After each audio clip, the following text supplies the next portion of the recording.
Hi, everybody. Thank you for joining us in today's interview with Stefan Hartman. Stefan is a physician associate who I work with very closely on a regular basis. And I love his approach that is very unique and in the minority because he does also believe in an animal-based approach, ancestral approach, hormone optimization. And because of that, we're going to talk today about male hormone optimization. How are you, Stefan? Excellent. Thank you for joining me today. So are you ready? You're gonna take the lead on this one. Yes, I have a good lecture for you all today on male hormone optimization. And let me screen share if you'd allow that. And Yeah. I'll pull up my screen here and share the Okay, I'm presentation. allowing it on my end. Good. So today's lecture, it's going to be some cursory literature review, but as we'll see here, the literature primarily identifies disease populations. So we're going to go through a lot of anecdotes and case studies that I've been doing here at Iron Direct Primary Care with hormone optimization, both natural and pharmaceutical approach. So if you look at the literature, there's no agreement on what is a normal reference range, what is testosterone deficiency, nor what is hormone optimization. You can't find it. I spent hours trying to figure it out. Okay. So this is what I see on a day-to-day basis. Average testosterone levels age 30 to 40 in males.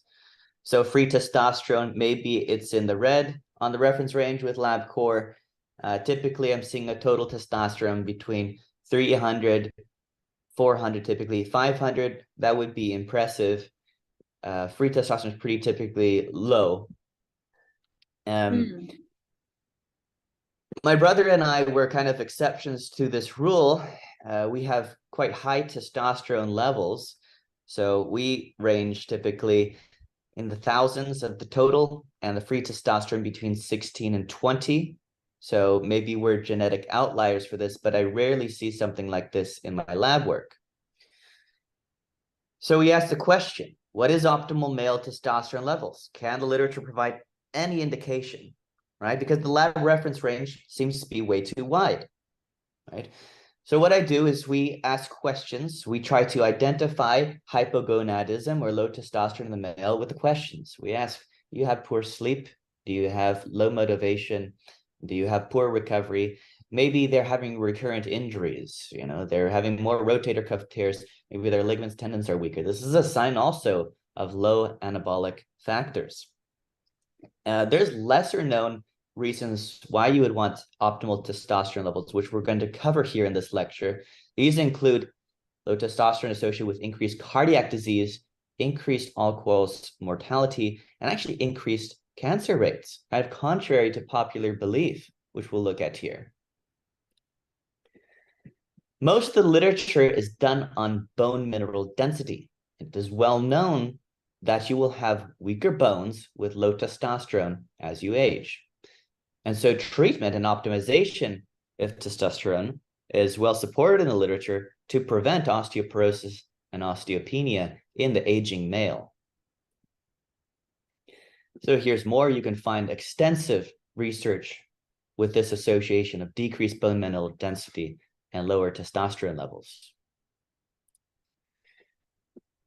Another thing that I want to talk about, because I work with optimization in athletes, is overtraining. And you can crush your testosterone with overtraining. And this is described in the literature as exercise hypogonadal male condition. So this brings up the debate.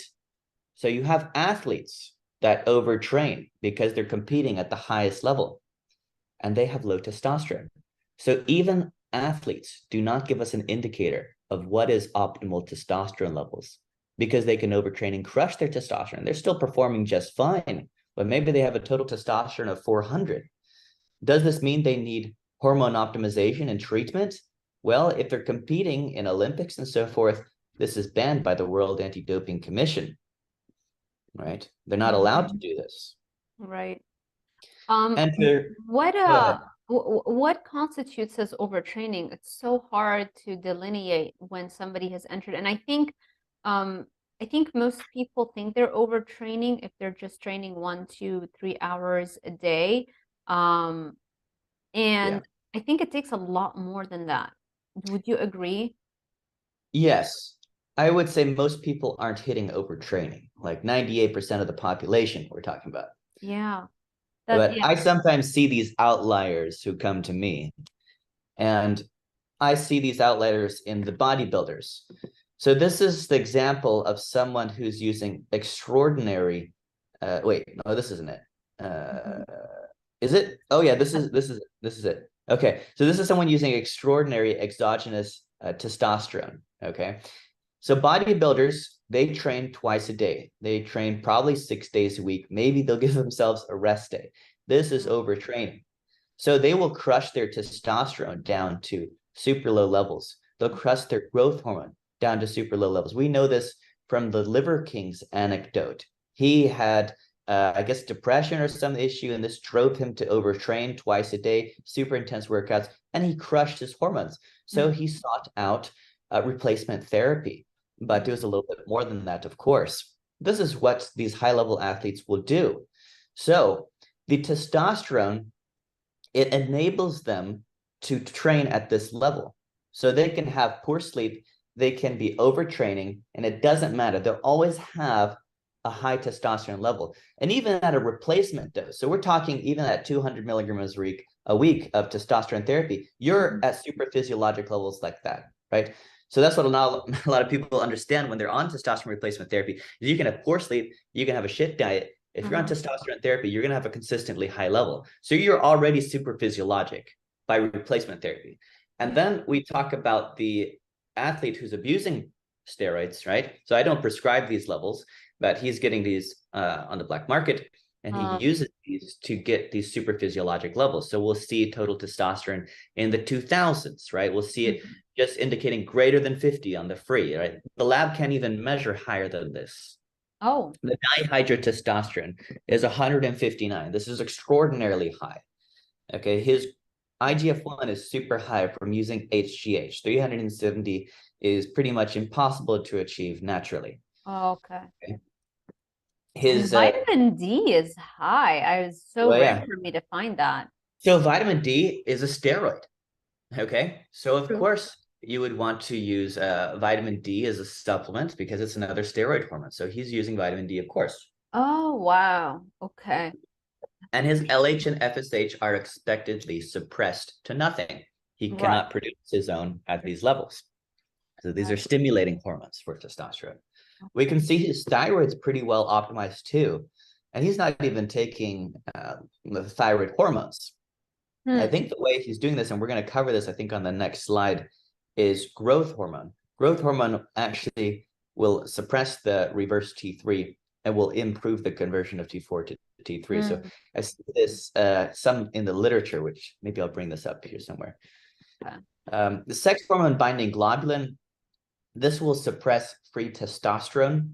And we see this in some disease populations. I see this routinely in my diabetic and overweight patients. They'll have high sex hormone binding globulin, which will suppress their free testosterone to really low levels. We're talking like 5 and 3, super low levels. Yeah. So it's associated with a lot of chronic disease states, this high sex hormone binding globulin. Right. And from its name, sex hormone binding globulin, or SHBG, is just a protein that's going to bind to your hormones and prevent them from actually working. It's like suppressing their function by just neutralizing them.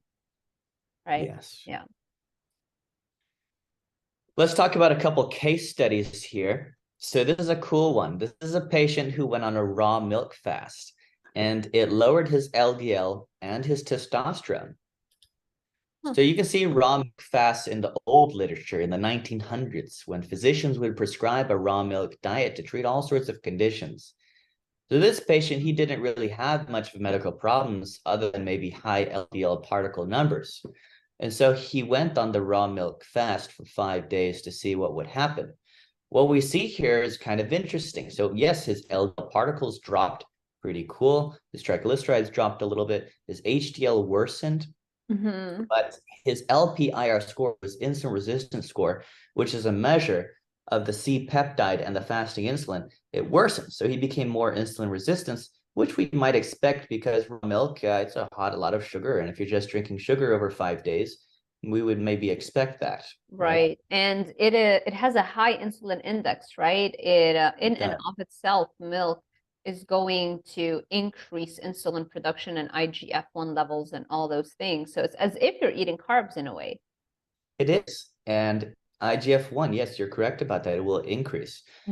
Is ApoB lipoprotein, it also improved, right? And we say indicators that ApoB lipoprotein may be a good indicator of cardiovascular risk. I don't know how true that is, but it did reduce on this. We see testosterone, though, dropping. He wasn't too happy to see this. It went in the wrong direction for him, right? Interesting. So, yeah. He wasn't happy about that. Okay. So this here is signs and symptoms suggestive of testosterone deficiency. So this is what I base a lot of my diagnostic criteria off of, because these levels, they can fluctuate with a bad night's sleep. They can fluctuate with, raw milk fast, all sorts of things. So you ask the patients how they're feeling, right? If they're having signs and symptoms of low testosterone, you make the diagnosis, right? The biomarkers are okay. They're a decent indicator, right? But these can change through a lot of different reasons, as we're going to show here. Let's talk about a one here. So we managed to get this guy from a total or a free of 2.6 to 14.8 in 2 months naturally with no hormone supplementation. Well, we're talking maybe about one we did. Is this a different guy than? This is a different guy, different case. Okay, so he came to me, kind of held LDL particles, decent insulin resistance score, so not too much change, at least in regards to LDL particles. So triglycerides are great. Yeah, his triglycerides were pretty good. Yeah. So this guy, he said he was eating a pretty good animal-based diet, right? He had watched your videos, he watched Carnivore MD, and so he did the carnivore diet. He thought he was doing great. However, he was drinking 6 cartons of coconut water daily. And I said, hey, buddy, grab this from your countertop. Let's see what the sugar levels are. There's a lot of sugar in this. We calculated he was consuming 140 grams of sugar a day. So even though he was doing carnivore diet, look at this. His glucose was 115. He was a diabetic. He was only age 30. Fasted? That's crazy. Yeah, not good. Wow. So this is kind of a wake-up call for him. He had a high reverse T3. Yeah. So this was suppressing his conversion of T4 to T3. Yeah. So maybe let me pause you here for a second, since we're talking about fasted glucose. His is 115 milligrams per deciliter, which is insanely high. I normally have my fasted blood sugars literally like 72. If it might go to 82. But like that's the range throughout the whole day, even after eating, steak, eggs, cheese, bacon, things like that. On a strict carnivore diet, like it's so level. What would and I normally will tell my students, and when I'm recommending what is the best fasted blood sugar level is, I normally will say that it's ideally best to have it below 86 milligrams per deciliter. Would you agree with that recommendation? That'd be fantastic if you can achieve that. But I don't always see that in people who eat carnivore or these sort of diets. Do you have any explanation? I've heard some reasons why this might be. Yeah, I've heard and I've read like blog posts from health experts when they're talking about fasted blood sugars, and they'll always put a caveat that some people on a carnivore diet might actually have a higher fasted blood sugar, even like in the hundreds, like 100 or so, and we shouldn't be panicking as long as this is within the context of a zero carb diet. It seems like that's not a pathological condition or situation. I don't understand why exactly that happens, to be honest. This guy, he was not doing zero carb. He was consuming inadvertently too much sugar. Yeah. So let's look at what else we had going on here. We had his liver function didn't look too bad. Well, maybe it was a little bit high. So 31 of an AST. and a 28 for an ALT. So I prefer maybe in the teens, AST and ALT. That'd be more optimal for me. Higher indicates maybe a little bit of fat on the liver. Gotcha. So we gave this guy a hormone. We did give him CJC ipamorelin. And as I alluded to earlier, these growth hormones, they can actually improve the T3 level. So through a couple mechanisms. What is it So exactly that you gave him? I didn't catch the actual name. Yeah, so we gave him CJC ipamorelin, which is a growth hormone secreting peptide, right? It stimulates the pituitary to release growth hormone. So different than the bodybuilder that we looked at, he was using exogenous growth hormones. He was using ortitropin or omnitrope or something like that. We're using these that help the pituitary release it again. Because I have it around here somewhere. This guy had a decently low IGF-1. Okay. And I think this is the reason why also his T3 improved and his reverse T3 also decreased. We also got him on some selenium and iodine, which can help as well. Okay. Where is it? Oh, here, yeah, here it is. So here's his testosterone levels, this guy. We repeated these labs. So August was the first one, and then we repeated them in December. So at the time of drawing, I think he had COVID actually, and he was kind of sick. That's when he came to me. He actually had an elevated D-dimer, which is around here somewhere. But yeah, he was drinking orange. You had him tested for D-dimer? Oh yeah, I did. I knew he had the type.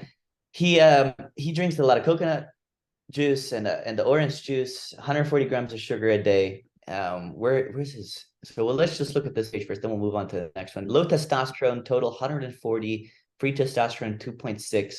And so we managed to reverse this completely in 2 months, just with changing up the diet and giving him a couple supplements. That's amazing. So it went in just 2 months, his testosterone went from 147.7 to 454.6. That's incredible. Yeah, we gave him some DHEA. As we can see, we increased that a lot with 25 milligram of DHEA supplement every day. We did some glutathione for him, some NAD, and some vitamin D. Again, vitamin D is a steroid hormone that will help support your hormones. We gave him some thistle that can help with the liver, detoxing the liver. We also gave him ivermectin and nepronol. So because I suspected he had COVID at the time because of the high D-dimer and his symptoms. So nepronol is a fibrinolytic. It helps break down clot formation. He also, we ivermectin, 42 milligrams, that's the treatment dose. And he did pretty well. Within a couple of days, he started feeling better. How can you elaborate a little bit more on the D-dimer without you know, in a very like you know what I mean, like a conservative way, so that they don't flag my video? So D-dimer, you know, this is traditionally used in the emergency room as a screening for pulmonary embolism. It can be elevated for a lot of reasons, trauma, cancers, but if you're having more clot release, it measures that. And I have found that this is always high in patients who are suffering with COVID, long COVID, etc. And so I do make this a point of measuring in these type of cases. And how do you, and you drop it down using the FLCCC protocol? Yeah, we use the FLCCC protocol to treat this guy. Yeah. And when you're in a high inflammatory state, as he had been, maybe that high sugar was contributing to some of this as well. It's kind of unclear why a D-dimer might elevate, but I think at least in his case, it was the COVID. But he didn't have signs of a pulmonary embolism. Like, I wasn't worried about that. I was using it as a marker to you know, measure his illness, his sickness, and track some markers. And it was high. It was high. Yeah. And so we can see his fasting insulin was super high too on this high sugar carnivore diet that he was doing. Okay. It was, I would call it like a 30 carnivore, 18 fasting insulin. That's not good. Okay. No. So this is here a little bit of a cautionary tale, because I know a lot of people now are loving the whole animal-based plus high sugar, you know, the fructose from the honey Yeah. and from the fruits. Yeah, You know, yeah. that's why I He was wouldn't doing all that. recommend. He watched the carnivore MD who's in Costa Rica, and he's eating all this sugar and stuff, and he thought Yeah, he could do the same thing. This guy's an engineer. He sits at his desk 8 hours a day, 5 days a right. week. You're not working out as much as Dr. Saladino is, you know, and maybe even your metabolism previously, your previous history with that is different than somebody who's always been healthy, never had a sugar addiction or carbohydrate addiction issue, you know, so two different things. Yeah. Now we did enhance this guy. One way we enhanced him was with the CJC ipamorelin, and he made extreme progress within these 2 months. And one of my friends, he saw him at the gym, and he told me, like, "What did you do to this guy? He made the progress that he should have made in a year within 2 months." And we attribute this some to the CJC ipamorelin. His face leaned out, his The muscles growth grew, hormone secretion improved because it of that improved. peptide. Mm-hmm. Yeah, and maybe his inflammation reduced as well. It's very anti-inflammatory. Plus, you remove the sugar from the diet, your face shrinks up. It's not so swollen anymore. And I see the CRP was at 2 and then it went to less than 1. Mhm. Do you also sometimes measure HSCRP, high sensitivity CRP, and do you think there's a big difference between the two? There is, yeah. There's also a price difference, which is why I don't measure the HSCRP. Yeah, that's the thing with, you know, insurance companies, they really make you work hard for that to ask for an Well, these are HSCRP. all non-insurance labs, so I can get all these labs done very affordably. Oh, $140, $160, you can get this whole panel done. oh, fantastic. And Yeah, yeah, I'll make sure obviously I'll link all of your information in the description box below so that people, if they're interested in this and they want to get all of this data for yeah. themselves, it's very affordable actually. Do not attempt to bill insurance. You'll get a bill in the mail for $2,500. How can you get it for such a cheap price when insurance companies are like, what is going on? Ah, you must allow me some secrets. Okay. So for this again, we'll go back to some of the boring data. They're looking at disease populations. So this is an India study. Lack of optimal testosterone ranges. They're looking at frailty in these populations. Yeah, very frail, low testosterone. They go hand in hand. Okay. Wow. Okay. Prevalence of testosterone deficiency among aging men with and without comorbidities. So you can see then a very frequent association of low testosterone with more morbidities, comorbidities, diabetes, high blood pressure, hyperlipidemia, frailty, COPD. All these things go hand in hand. Mm-hmm. Let's address some of the elephants in the room. I always get patients, they've watched the New York Times or CNN, and they say testosterone causes heart attacks, right? No, that's not the case. Actually, the opposite is true. And if we just look at some of these inflammatory cytokines, right? The IL-6, the NF-kappa B, we know that these are higher in COVID, right? But these are Uh-huh. also higher in low testosterone populations as well. So they'll have more of an inflammatory response to the COVID-19, Yeah, which, so all of those molecules that we have in front of us here, you've got the tumor necrosis factor alpha, interferon, is that interferon gamma? yeah, Yeah, nuclear factor kappa B, TLRAP. Is that adiponectin that you're measuring? I believe so. Okay, interleukin 6, interleukin 2, all the interleukins. So all of those basically are just different weird chemical names of those chemical molecules that are simply inflammatory. So basically, we don't want them at high levels in our blood.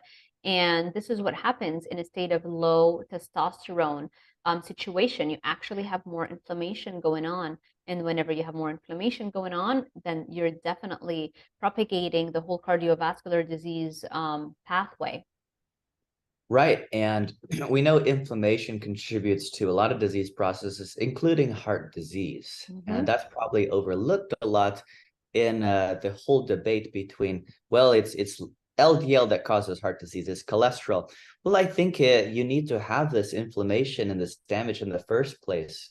And then, yes, you add on high lipid particles. Sure, yeah, heart disease can happen. Right? It's the damage to your LDL particles, not their overall number, right? It's when they get damaged or oxidized from inflammation. And inflammation can happen from so many reasons. For if you're eating a lot of sugar, seed oils, not working out, smoking, drinking alcohol, being exposed to environmental toxins and endocrine disruptors in your personal care products. I mean, so many things you can lead to inflammation, you know, so And that's the real, yeah. This probably, if you look at the data, and we come across this all the time when arguing with our colleagues. So this guy that we just looked at here, he would have been on the news like, oh, look, carnivore diet causes a stroke, causes a heart attack. But was it the carnivore diet, or was it the other things? Was it 140 grams of sugar a day? Exactly. And this is sort of epidemiological data that we are approached with every day. You can't ever say that a carnivore diet is going to cause heart attacks, given that we ate a carnivore diet for 99.99% of our existence as a species here on Earth, and we had no heart disease. I mean, heart disease was so rare, it wasn't even in the medical textbooks up until the early 1900s. So if there was never a correlation between eating meat and heart disease for millions of years, you can't now try to establish causation, right? Right. And low testosterone levels are associated with a lot of chronic medical conditions, the metabolic syndrome, the diabetes, the dyslipidemia, which means bad lipid panels, high blood pressure, renal failure, malignancy, and cardiovascular events. So testosterone is more than something that can make you feel happier and improve your muscle mass. Yep. Here's more on testosterone deficiency and CAD. Let's look at coronary artery disease. So just basically showing us more, right, how the low testosterone is going to be associated with higher chance of getting coronary artery disease. Yeah. So let's look at another case study here. So we have two different type of brothers here. They're similar to me and my brother. They're about the same age, but one used testosterone to enhance physique, the other didn't. So we can see the brother on the left here who never used testosterone levels. He had a fantastic level of total of 1,009, a free of 17.7. He had a pretty good physique too. He's muscular, he's fantastic. Now here's the brother on the other hand. He went on a cycle or two of testosterone at age, pretty young, 22. He never did any post-cycle therapy, right? You can do post-cycle therapy to maybe restart your testosterone levels. He never did that. What is that? I've never heard that before. Can you spell it out? Post-cycle therapy? Oh, post-cycle therapy. Can you elaborate just a little bit on that? It's just pretty routine in the bodybuilder community. They'll use things like human chorionic gonadotropin. This is HCG. It's injectable. They'll use clomiphene. Maybe they'll use an anastrozole. So this is things that they use to restart their own secretion of testosterone after shutting their own production down with exogenous testosterone usage. Interesting. And so that's what you would recommend for people coming off of steroids to do then, right? Well, all bodybuilders know this, right? And what about if they're taking testosterone bioidentical hormone replacement? I guess if you're taking bioidenticals for a good reason, there's no reason to stop, right? And there's no reason to do the post-cycle. No. So if you use it as a young athlete, you can shut yourself down, maybe permanently. So we don't start it in young athletes typically, unless there's something really bad going on. Maybe they had some traumatic brain injury that shut off their testosterone production. Maybe they were in the hospital for a time, it shut them down. Maybe they had a burn, so burns can do this too. Maybe this would be some reasons to start testosterone therapy in a younger individual. Older individual, not an issue. Maybe you've had some children, you have low testosterone, trying to prevent some of the risks that we talked about earlier, the cardiovascular risks, bone frailty, etc. You want to get on testosterone replacement therapy. This is the best thing you can do for yourself.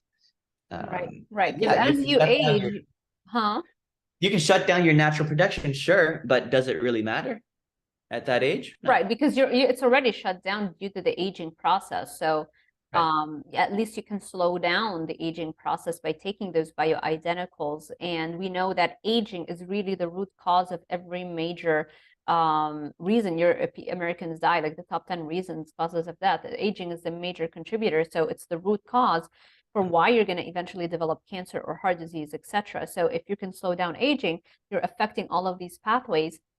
And you're lowering your risk for really all of those diseases that end up killing us eventually. Yeah. Mm-hmm. So here's one other maybe exceptional one. Like I've tested a lot of guys, and like it's so extraordinary the low levels that I see, but I know they're not normal. I don't think it's normal to have low testosterone for young guys. But this is a guy who's also decently exceptional with a free testosterone of 19. I don't always see that. He's not even optimized. You know, he dips, he drinks alcohol, he has a bit of extra fat on his belly. He's got low B12, he's got low vitamin D. His T3 is really good, exceptional at 3.7. I don't always see that either. But he has decent muscle mass. He lifts weights, so he's not even trying that hard, and he still has high free testosterone. But I expect if he continues on this path of dipping and beers and so Well, forth. this is gonna sound stupid, but what does dipping mean? Oh, it's chewing tobacco. Oh, wow. I had no idea. Okay. Yeah, it's common among baseball players. Right. But like old baseball players, do people still do it to this day? No, what they do is on the field, it's boring baseball. What you do is you dip and you chew all the time because you're standing out there. Because it's just so boring. It's so boring. So they dip and That's chew all the time. hilarious. Okay. Yeah. But yeah, I think this guy will decrease his testosterone over time if he continues like this. Yeah, he's very young still. I mean, at 30, Yeah, he's had 2 kids as well. Mm.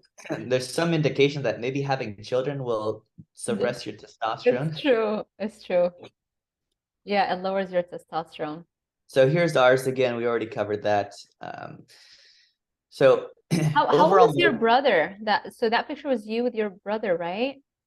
yeah, And that's my brother. how old is your brother? Oh, he's like 2, 3 years younger than me, so he's probably 27 at this time. That's fantastic. And you're both ripped. Would you say, what about your parents? Are your parents also in good shape, or have they struggled with overweight or obesity? No, no, my parents have always been thin, and they've always been really good about diet and using diet to control disease. And they've done every diet in the book. I actually have a video I released with my mom talking about all she's been doing for longevity. I mean, she's been into this way before I even got into it. Yeah. So she's done everything under the sun. Every supplement, resveratrol, NAD, growth hormone, you name it, she's done it. So you watch that video, it's about 45 minutes long. It's on your YouTube channel. Yeah, I released it this week. Oh, fantastic. Yeah, I'll link your channel and everything in the description box below so people can find it easily. That's so cool. Yeah, I remember you told me about your parents being very into all this stuff, and that's how you got into this field and you got this interest.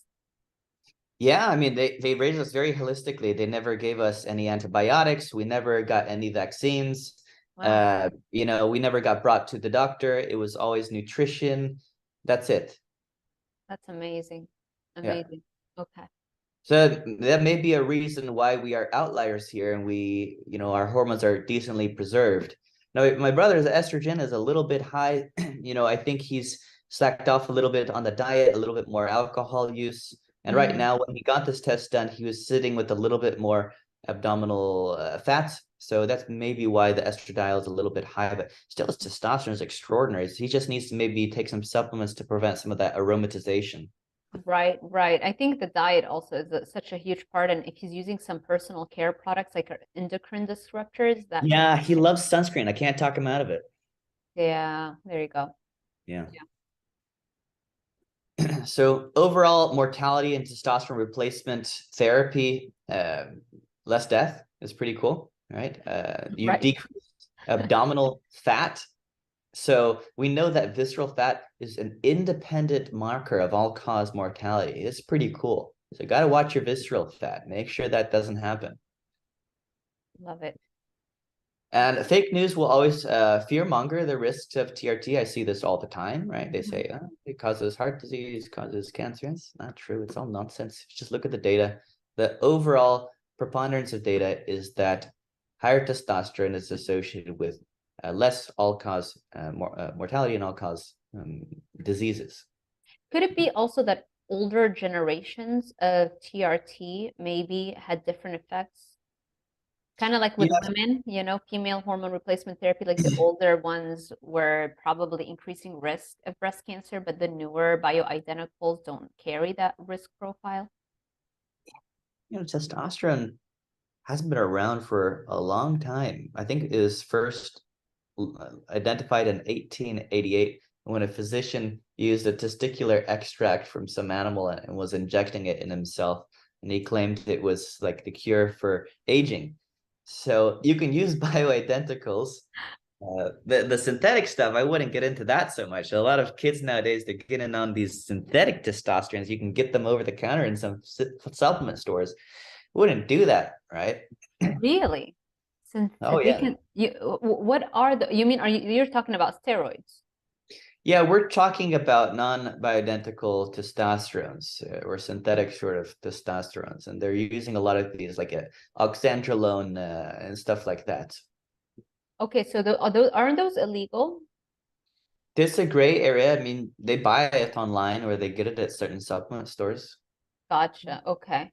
I will ask you in a second about like what form that you prefer of testosterone, but I do want you to, finish the slides. Oh yeah, sure. We can talk about that. We're going to get into some of the cases of replacement soon. Cool.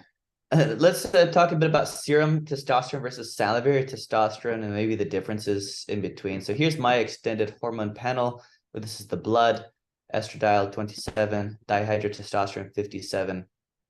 So DHEA 215 in the blood, IGF-1 for 143. It's actually kind of low, so I have been actually using some CJC ipamorelin on occasion to help myself recover from certain strenuous events. So you want your IGF to be higher.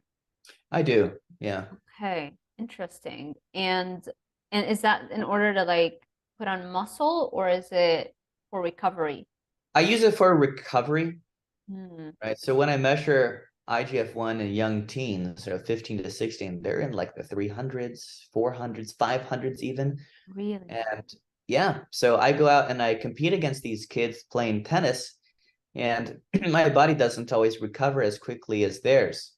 So if I'm Could trying it to keep up with teens, could it be because I guess we should tell our audience that you're a competitive tennis player and that's your sport that you compete in tournaments and stuff. And so yeah. could it be that the teens that you're competing against they're a carbohydrate loading group? Because I think it's very rare to find any like athletes that aren't loading up on the carbs, right? Yeah, I think they're all eating, sandwiches and stuff like that. I mean, I do use carbs. I use white rice during these tournaments. Right, just targeted. It's kind of like a steroid, right? When you use the carbs, it's like you're taking a natural steroid in a way to artificially increase your performance. But then, Yes. are you having rice when you're not competing? I haven't had rice recently. I've actually been on a bit of a sourdough bread kick, and it's inflamed my tennis elbow, so I should probably go back to white rice if I want carbs. Right, right. Yeah, yeah. All carbohydrates. I mean, the wheat is gonna have The the wheat does it for my tennis elbow. Like I gotta cut it out. I feel it. I've been yeah. injecting myself with BPC 157 into the lateral epicondyle area to help it Yeah. repair. It Yeah, was if your right. body's reacting to the gluten, and we don't even know how many additional, I mean, you've got phytates, tannins. I mean, there's so many things in plants. And even rice, even grains that are gluten free, they all the grains contain prolamines, which is the parent family of things like gluten. Gluten just somehow is far more popular and people know about it, but you've got prolamines in all the grains. And so this is why a lot of people have celiac or gluten sensitivity. They'll go gluten free, but they'll still have the same symptoms and they will not, their gut will not replenish its the health of its microvilli. So you'll still see stunted microvilli. So their gut health is still messed up because they're still consuming the grains. They're still getting exposed to those prolamines. Some health experts would even say that those prolamines might even be worse off for you than gluten. It just happens that gluten is more well known. Uh-huh. Yeah. Here's a comparison of my serum testosterone, that means blood testosterone versus salivary testosterone. This is a company I use called Access Laboratory. So I was trying to compare the two, trying to figure out. So apparently salivary testosterone is the free testosterone, but the reference range is completely different than the free testosterone you see in the serum, at least from LabCorp. So my salivary testosterone was 97, which is very good. And then at the same time, my free testosterone in the blood was 20. I would recommend, if you're doing blood work, just do one lab, because every lab has their own reference ranges. It gets kind of confusing. Right. So salivary, you said that salivary testosterone is like a marker of free testosterone? Correct. Interesting. Okay. If you ask some of the experts, like Dr. Pamela Smith, I mean, I've asked her at some of these anti-aging conferences, but she's sponsored by Access Lab, and she says the only way you got to measure it is with salivary. Okay, whatever. And then I asked Dr. Mitch again, and I was like, hey, which ones, what do you think? And he's like, serum is fine. Just measure the blood. It's fine. Huh. Just pick one and follow it. Okay. But I was doing a couple just to see if I could figure out the difference. So this is a guy, he's in his 60s. Here's his blood testosterone. It's pretty low. And then his total, his serum, his salivary testosterone is also low. So there's kind of matching up already. So we saw mine, it followed. And then we see here, it sort of follows. I think they decently follow each other. And we can see their age-dependent reference range is 40 to 170. So he's definitely low. Gotcha. And he's injured. He tears his rotators. So I think there may be some contribution to his low testosterone and his recurrent injuries. The price difference between these two, so you can get a lot of bang for your buck with the salivary hormone test. I do these for my patients. It's not too expensive, and you can get a lot of value out of this. If you try to measure all of these in the blood, it might be a bit more expensive. Like DHT by itself is like $34, $40. So if you really order all these tests, it can get quite expensive in the blood work. So when I order the blood work, I look at basic stuff: total testosterone, free testosterone, LCMS, a progesterone, and a DHEA sulfate, which isn't perfect. If you looked at my records there, my DHEA-S was normal. It was like 200. But then on the salivary, my DHEA, whereas it was low. It was like less than 10. So the DHEA salivary is more of the free metabolites of that. So I've actually been taking DHEA ever since I saw this test. Gotcha. So what is the LCMS that you mentioned? It should be the gold standard of measuring hormones. It's a higher end test at these labs. Oh, okay, so that's the name of the test that you would order, and it gives you the panel of all of the sex hormones. No, LCMS is just the sort of machine that the blood is run through. So you can get LCMS of any of these is more expensive. Oh, okay. Gotcha. I get it now. It's like what type of test you're getting. You're running it through a different kind of machine. Right, different kind of machine. Gotcha. Coronary artery disease and myocardial infarction. So again, some of the data here. Testosterone prolongs time to exercise-induced ST segment depression. So that's pretty cool. So that's ST segment depression. It's if you're looking at your EEG electrocardiogram, so it kind of regulates your heartbeat, basically. Yeah, you don't want an ST depression on a stress test. It's not good. Yeah. Okay. Okay, so we have a 36-year-old ex-football athlete. So we know that traumatic brain injuries is possibly causing a lot of suppressed testosterone out there. I see this in my veterans community. A lot of my veterans come to me. They've had TBIs. They have low testosterone. This football player, this is also well known in the literature, that repeated traumatic brain injury can cause a lot of hormonal dysregulation. So this guy, he had also listened to you. He listened to Carnivore MD. He was doing an animal-based diet. He was, I met him first thing. He was eating a bowl of ground beef, really low sugars. He was doing it all correctly. But here was his blood work as a result. Really low testosterone.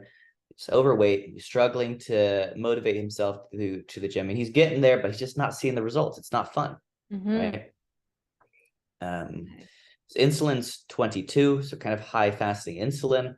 he has a lot of extra fat mass, as we're going to see. He was nice enough to share his video and his picture, and agreed to show to the world his results here. Yeah, we're not outing our patients. Don't worry. We always take No, consent for. he said he thought it was very important to show to everyone that, you know, you can try animal-based diet to lose weight. You can, but you know, if you have low testosterone, you're going to struggle, and you're going to struggle endlessly and not see the results. So we got him back on a replacement dose of testosterone therapy. We're doing injections twice a week. Very convenient, very easy to do, very affordable. And he's seeing, you can see his trapezius, his massive trapezius muscle coming back. You can see the abdominal muscles starting to creep back up on him. Yeah. Right? You can see everything kind of coming together. That's fantastic. Right. Wow. It says, I think there's a typo in your little paragraph. There Yeah. it says, I think it should have said the one on the right was me 2-3 years ago at 365, and then the one Oh in yeah, the middle, this was right? him at the start about a year ago, and then Yeah. this is And then correct. exactly, and then the one on the left is me at 3:30. So yeah, Yeah. that's amazing. And is that the guy that you told me about, Nicholas?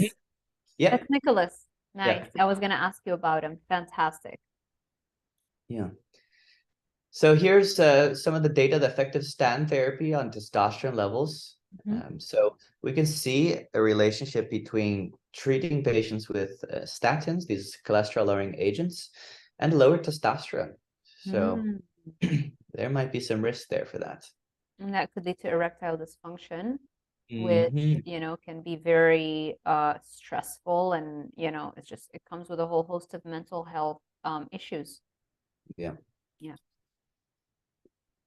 So we always have to address this elephant in the room. A lot of patients will tell me, well, what doesn't testosterone cause prostate cancer? And the answer is no, it doesn't. And one of the leading authority figures on this subject is Dr. Morgenthaler. He's been doing a lot of this studies. He's been actually treating patients with aggressive prostate cancer with testosterone therapy. No increased risk of death, no increase in metastasis of prostate cancer. You'll hear this all the time from patients who've read CNN and New York Times. Right. Right. Oh, yeah. I feel like a lot of the functional medicine anti-aging treatments that we use that target the root cause is always kind of attacked from the mainstream. And, you know, most of the pharmaceutical companies also, because they're like a completely different paradigm, a completely different way of handling diseases like, let's say, erectile dysfunction. You know, they're not looking at trying to see what is the root cause of the erectile dysfunction. They're looking at, okay, what's the pill that's going to suppress the symptom and just allow that person to have a normal sexual life. And it's just like, that's it. That's the extent of what they're trying to do. What's the pill? Yeah. Yeah. Here's a cool one I found. I think somewhere over in Germany, they're doing some studies looking at less major cardiovascular events under long-term testosterone therapy, 15-year data. Very cool. So we're having increasing support even from our literature on using testosterone to reduce cardiovascular mortality. Now, if you look at any sort of mainstream guideline, how do you reduce cardiovascular mortality? Oh, it's a statin. It's a vegan diet. Okay, but here we're looking at it from a completely different perspective. Long-term testosterone therapy reduces cardiovascular events.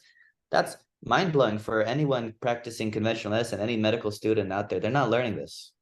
No, because they're not thinking from a root-based approach, understanding that it's aging that increases our risk for heart disease in the first place. And anything we can do to slow down and reverse the aging process, that's what we should be looking at. Yes. Let's look at this. So we got to address this one. Strict keto crushes testosterone. Wait till you see this one. So we have this guy. He came to me, standard American diet. Okay. Seed oils, carbs, no resistance training. He is diabetic. Okay. He was on metformin. Okay. LPIR score of 81. Not good. No. Very large particle size. So he's got a lot of those small dense LDL, which is a fraction of LDL, the type of LDL that is correlated with heart disease, but only when it gets damaged. Yeah. So not good here. Mhm. We did a salivary hormone panel on him on the SAD diet. Pretty Mhm. good. 77 of salivary hormone. Hey, that's not bad. Okay, so we don't really need to treat him for testosterone. Mhm. Okay. So this guy has gone strict keto Mhm. and is resistance training with the X3 system. He feels great. His testosterone went down to less than 5. And I was like, no, this can't be true. So what I did is I repeated the test Okay. and it was confirmed. He still has very low testosterone, 7. I called up the lab. I spoke to Dr. Again. I was like, what the heck is going on here? This can't be real. He's doing everything right. He's resistance training. He cleaned up his diet. We confirmed it twice. It was correct. Huh. However, everything else improved. So his LPIR score went down to 25. So he was here over in the 80s, and now he's fantastic. Okay. His Wow. triglycerides are Yeah. low. Everything improved here. All his scores His improved. triglyceride is 63, which is phenomenal Phenomenal. for somebody who had his history. Yeah, phenomenal. And he feels great. It made no sense. Like his testosterone levels, it made no sense. Did he lose weight? Oh yeah, he lost weight. That's why I feel like sometimes maybe what happens in keto and carnivore, because I've seen this in a lot of people, keto carnivore, they're doing fantastic. Everything is great. Like they would never would want to change because they just feel so great for the first time in their lives. But it could be that it's just our tissue sensitivity to the testosterone improves, and so the body doesn't have to maybe pump out as much testosterone. And I have a feeling like, because we see the similar thing with free thyroid hormone and just the thyroid panel, and it's like the metabolism doesn't slow down, even though the thyroid hormones drop on keto and carnivore, but the metabolism stays the same. So that means it's not really a situation of hypothyroidism. It's a situation of maybe improved peripheral tissue sensitivity to those hormones, you know? Yes. And it's very difficult to measure androgen sensitivity. I haven't figured out a way to test for that. But Mm. this guy, on my recommendation, he added back in some carbs to the diet, and his testosterone it came up. So total testosterone of 600, free of 9.7. Still not fantastic, maybe because of a high sex hormone binding globulin. You can Mm. see this sometimes when you do strict animal-based diets, is you get a high sex hormone binding globulin. This is what Carnivore MD figured out as well, which is why he's adding back more fructose to his diet. Right. That scares me to recommend that, because a lot of people who had gained weight with the carbs, is a lot of it is sugar and carbohydrate addiction. So it's like playing with fire, when they go back to having some carbs and some sugars, and it scares me. And so, which is why I still, to this day, I'll still recommend carnivore. Despite knowing these things, I feel like we need more data, more information to kind of really establish what is really going on here. Monitor the labs is all I can recommend. Do before and afters, track things. Yeah. Yeah, no, I agree. Having labs is I think it's great, especially when we see the phenomenal results we get with the triglycerides, with the insulin, with the fasted blood sugars, all those things. Yeah. Mhm. Here's a little bit on chronic kidney disease and how testosterone deficiency plays a role in this. And I think it's, especially patients with chronic kidney disease, you need to measure their testosterone levels. You give them back testosterone, they won't be so anemic anymore, right? It stimulates erythropoiesis. So a lot of these kidney disease patients, they're suffering with anemia constantly. Wow. And now we have studies here suggesting, hey, give them a little bit of testosterone, it won't kill them, and I, you'll improve their anemia, right, make them feel better. They'll have less muscle wasting, improve libido. This is all right. things good and that CKD patients suffer with. Mm-hmm. Androgens and diabetes in men, we know that the metabolic syndrome is associated with the low testosterone for the most part. Yeah. So in conclusion, the data is, I guess, helpful to support testosterone use in diseased populations, but really I can't figure out what is an optimal level from the literature. You have to look at the patient on a case-by-case basis. You have to ask them how they feel. You have to measure their hormones over time to track the fluctuations in this. You have to experiment with diet, supplements. You have to listen to their history. Maybe they do have a real reason for why they have low testosterone, like a TBI, maybe sort of some disease process. Maybe they just low testosterone in general. They've been like that for years. Maybe they've been like that since their teens. They just suffered all their life and they don't know any difference. You put them on testosterone and they suddenly feel fantastic. Yeah. Okay. Can I ask you a few questions? Sure. On that? So the bioidenticals, which one would you say is your preferred form of testosterone replacement therapy? Testosterone injections twice a week. Simple. It's effective. We know it's therapeutic. The testosterone creams, they can work for some guys, but it really depends on how good blood supply they have to the area that you're applying it to. Some guys, they find it works good putting it onto the testicles. They apply the cream to the testicle, obviously shaved testicle. But then with the cream, you have to make sure you wash your hands, right? You don't touch the cat, that stuff. So injections, very simple. I don't recommend pellet therapy for men. The reason is because you will burn through the pellets of testosterone when you resistance train. And so you need to always do them. You need to do it every couple months, where with a woman, you can get maybe 3 months, 4 months out of it. With a male who's resistance training, you'll burn through the testosterone pellets maybe in about a month. So not worth the pellet for a man. Interesting. So like the muscular contraction speeds up the release of the hormone from the pellet? Yes, you burn through the testosterone more. Wow. Okay. But wouldn't the same thing happen to women? I mean, if they're also resistance training with pellets? Yeah, but women require much less testosterone. So you have to think the pellets are these like little BBs you inject into their buttock, and it releases the hormone over time. Yeah. So they have much less demand for testosterone. So the overall size of the pellet and the amount of pellets you have to shove in there is much less. So a woman has 10% of the testosterone that a male has. So you have to shove a lot more pellets into the man to get them to where they need to go. Gotcha. Okay. I know my hubby takes testosterone cypionate as a bioidentical. Do you have any thoughts on that? T-sip, that's basic.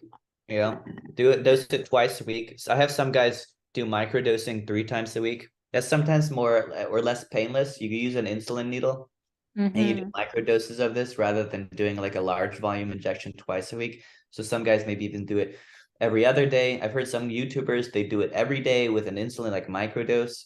So you play around with it. You see what you can do, what you have time for, what you prefer. Gotcha.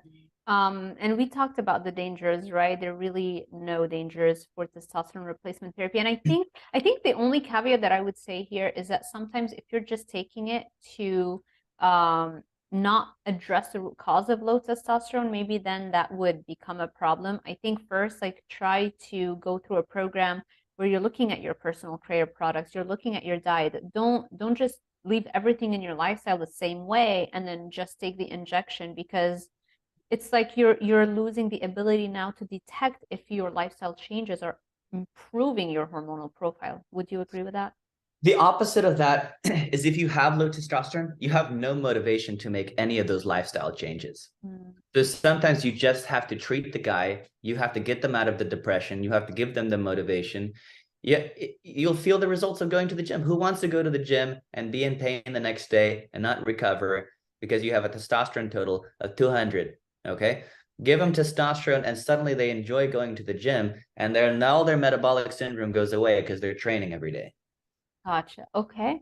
And let's talk a little bit about, so growth hormone supplementation is illegal, right? But you can do peptides that stimulate your own body's secretion of growth hormones. Well, there is a diagnostic criteria for growth hormone use, and it's called adult growth hormone deficiency syndrome. And some patients have this, specifically the morbidly obese. They will have suppressed growth hormone or IGF-1. So you can make the case to treat with growth hormone, but it's exorbitantly expensive, right? And no insurance company will cover adult growth hormone deficiency. They might cover things, Turner syndrome, stuff like that. You know, I have a Turner syndrome girl on my panel, and insurance company will pay for that. Can However, you describe what Turner syndrome exactly is? it's a genetic abnormality. Yeah, they're born with it. Where There's you nothing they can't can make do. growth hormone. Well, they can make some growth hormone, they just don't have the sensitivity to it. And so Ah, if okay. they want to grow properly, you need to give them exogenous growth hormone every day. Wow. So Turner They'll syndrome, have short stature, even if you do all your best, they'll still have short stature. they have a missing or incomplete sex chromosome. So it's basically a female that is born with only one X chromosome. So I guess the symptoms can be wide ranging then. Yep. Yeah, gotcha. Okay. Okay. But yeah, the peptides are way more affordable to use. Now, the peptides were initially studied in patients like the Turner syndrome. However, they fell out of favor because they're not as potent. So if you really want someone to grow with a growth hormone deficiency, you need to give them real growth hormone like omnitropin or ditropin. The growth hormone peptides are not as potent, obviously. Gotcha. Okay. So so you can prescribe for adult growth hormone deficiency. It's just that it's going to be, I think, like $1,000 a month, right? Yeah, at least. Yeah, it's pretty expensive. Um, but there are things if somebody cannot afford those things, there you can literally just do fasting. I think like Yeah. what 2 days of fasting increases growth hormone secretion naturally in your body by like 2,000%, something Yeah, like that. it's amazing. It So does. yeah, that was an amazing study when it came out. And then we talked about the post-cycle therapy, but I guess if you're doing it for anti-aging, there's really no reason to do the post-cycle therapy because if you're aging, diet and lifestyle factors alone are not going to be able to stop the aging process. And the only thing that can slow down the aging process moving forward now is having to replenish your hormones that your body can no longer create. Yeah. Just like women go through menopause, men go through andropause, right? They do, but it's just not as rapid. So it's kind of like a slow decline over time, where women is like that. They got no Overnight. estrogen and progesterone. They start getting hot flashes. Men don't really experience hot flashes like that. But they just kind of see a slow Right. decline. I'm very excited for the next lecture we're going to do, which is optimizing female hormone replacement therapy or optimizing female hormone therapy. Hormones, that's it, end of Yes. sentence. So I'm excited to Yes. do that. I'll also, next time, we'll talk a little bit as well. We'll dedicate like an extra also 10 minutes to talk about milk and, unpasteurized versus pasteurized and all that stuff, because I know you have a wealth of data to share with us on that topic. Did you want to add anything at the end? No, we are accepting new patients here at Iron Direct Primary Care. I brought on a new physician on board. He's licensed in 4 states, so we're going to be able to help a lot more people. What are those So you states? can find, I think he's licensed in South Carolina, Tennessee. It's on my website, I forget. Okay. And we have a new office in Indialantic. It's going to be fantastic. I just bought the Morozco Cold Forge. So we're going to be doing cold therapy, cryotherapy. We're going to get a sauna, and we're going to get a hyperbaric oxygen chamber. And the Dr. Matthew Tinney, he's a huge proponent of using IV ozone to treat all sorts of chronic diseases, chronic EBV, long haul COVID-19, all sorts of things. We're doing IV nutrition therapy. So it's really going to be like the go-to spot to reverse difficult diseases. Where is it that you're setting all this up? It's in Indialantic, Florida. Atlantic? Indialantic, yeah, it's on the East Coast here in Never Brevard County. heard of it. Wow. Okay. I know, yeah, it's a really nice spot, but we do a lot of telemedicine, so we can help patients in a lot of different places. Fantastic. Well, I'm going to make sure that I link all of your information in the description box below, your website, YouTube channel, your Instagram. I know the algorithms don't like you too much talking about the V, you know what I mean, and all the stuff. We got censored heavily, but you're very courageous and you don't care. You'll say it like it is, and so this is why it's so important. Like when we collaborate and my audience gets to know you, hopefully, more and more people can find you that way. I love all the work that you do, so thank you so much. I appreciate your time and sharing all of this data with us, and I am looking forward for round 2 with the female hormone optimization one that we're going to do. I think around in a month it'll come out. Yeah, So can't wait. Awesome. Thank you. Thank you for everybody for sticking with us till the end. If you enjoyed this video, make sure you give it a thumbs up, subscribe, and hit that little notification bell icon so YouTube alerts you every time I post a new video. Thank you all, and I will see you in the next one. Let me stop the bye. Bye. Wait a second. Let me stop the recording first.